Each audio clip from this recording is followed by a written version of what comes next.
It is now time for What's Hot, where we talk about the stories that have everybody talking. Today we are joined by Jon Anne Willow from ThirdCoast Digest at thirdcoastdigest.com, and Jeff Wagner is back. An Alabama representative is just the most recent member of Congress accused of insider trading as an investigation continues. Bills are in the works that would bar members of Congress from insider trading, but there is a loophole that would make it hard for members of Congress to be prosecuted. Let's talk about consequences in these cases. Are there enough? I'm actually just as interested in the whole talking point that's going around behind this, that this bill is specifically being written right now to restore the faith of the American people in Congress. And there are loopholes. And I find that really interesting. And I also find it very interesting that there's so much lobbying against making people spreading political intelligence register as lobbyists. Right. See, I mean, ultimately the answer, if you wanted to have a system that had integrity, you would require all these members of Congress to put their assets in blind trusts. I mean, because that's, as a practical matter, the only way that you're going to be able to deal with this. And candidly, I don't necessarily think that that's a bad idea, because the reality is, you know, when you're considering legislation, you're having these different meetings, you're getting this input, you are getting knowledge that isn't going to be available to the general public. Blind trusts are the answer, but they're not willing to go anywhere near that far. Well, and a blind trust is tough to do when you are an elected official who's been in office for 20 years in some cases. For, you know, congressmen to get elected again and again and again. I mean, how do you take care of your investments over that long period of time? Or a congressperson, like a member of the House who has to run every 2 years and runs the risk of having to, you know, redo their whole financial arrangement. You can see the resistance, even though it is the right thing to do. But I say term limits. Term limits would solve so much of this. So in other words, if you got in, you'd have to steal really quickly. So you'd have to steal super fast. Yeah, you can only make so much money for one big hit. Insider trading. I'm going to go on in 2 years. Got to move in and get that special deal. Yeah. Insider trading in Congress is nothing new. This has gone back to the days of building the railroads, where representatives, you know, took a little hint because they knew where the railroad track was going to go. But in terms of term limits, I think that if Congress turns over more quickly, there might be less temptation or less ability to become entrenched and build these long-term financial strategic plans. So I guess my question is, why are we wasting time on bills that could become law that have loopholes? Well, to restore our trust in Congress. Okay.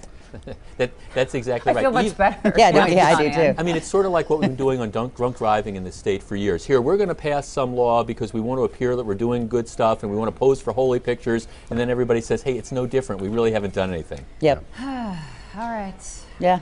All right, thank you, Brian. Now more of What's Hot. Again, we are joined by Jon Anne Willow from Third Coast Digest and Jeff Wagner from News Radio 620 WTMJ.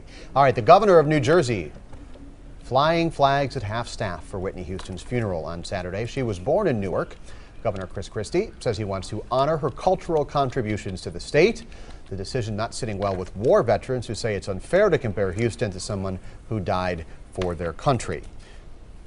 Yeah. I mean, this is not the first time he's done this. I mean, for example, he did it when Clarence Clemens from the E Street Band passed away a few months ago. So he has done this before. He did it when Bon Jovi's career died. Ooh, tasteless. All right, pushing it. I guess, I mean, I don't know that it's a comparison. I don't, and I think that these war veterans, I mean, it's not like he doesn't do it when, for example, he does, exactly. Yeah, and so I guess I look at this, she's a huge cultural figure.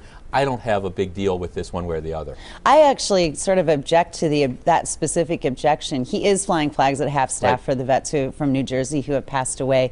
And beyond that, it is sort of his prerogative who he wants to acknowledge as a cultural icon. That's one of his little powers that he has. We're going to fly the flags at half-staff to honor this person.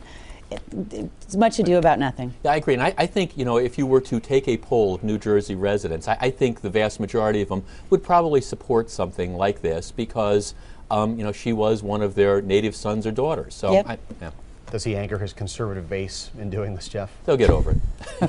They'll get over it. Third topic, a liberal website launched a campaign to make life difficult for Mitt Romney by voting for Rick Santorum. Should states stop having open primaries? 2 words: fake Democrats. There were 6 on the recall ballots. There were letters circulated by members of the Republican Party and county chairs.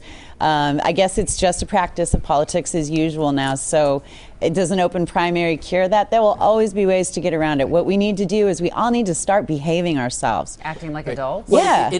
It never works. I mean, we've been through this in Wisconsin for years and years. I mean, back in 2010, there was a contested Republican primary between Scott Walker and Mark Newman. It was all this, oh, we'll go out, we'll vote for the candidate we think is least likely to get elected. I mean, I've seen this for years and years. Not just in Wisconsin, no, right. everywhere. It's hard enough to get people out to vote. It never works. It's hard enough to get people out to vote for candidates they care about, much less to monkey around in primaries. Again, I don't think this is a problem. And you can see why people are discouraged with politics, though. Yeah, you really can. And I don't hear about all this stuff. And I don't think a fake law to keep them from insider trading is going to restore our faith anytime soon. So You think this And is... we're back to that. yeah, we're back to that. It all comes back full circle. You think doesn't this it? is bad? Last year, I remember looking online at a ballot for a gubernatorial race. I think it was on the East Coast somewhere. And there were 3 or 4 candidates who had either the same name or a similar name to the party candidates. Right. Now, that's a stunt. That is a stunt and a bad one.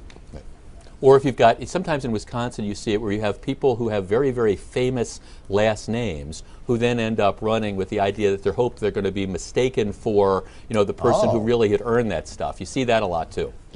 But what can you do? Yeah. So as far as this particular stunt goes, so what? It's another so what. Okay. Good luck. Go out and vote. So if you That's see the name right. Jeff Wagner on a ballot anytime soon, think twice before. I wrote him in. I get written in a lot. Yeah, I bet you do. I bet get a written in lot. a lot, but if elected, I will not serve. I like what I'm doing. That's new. I've that's not an heard that election crime before. right there. I'm All right, relieved, actually. We're taking a break. We'll be right back.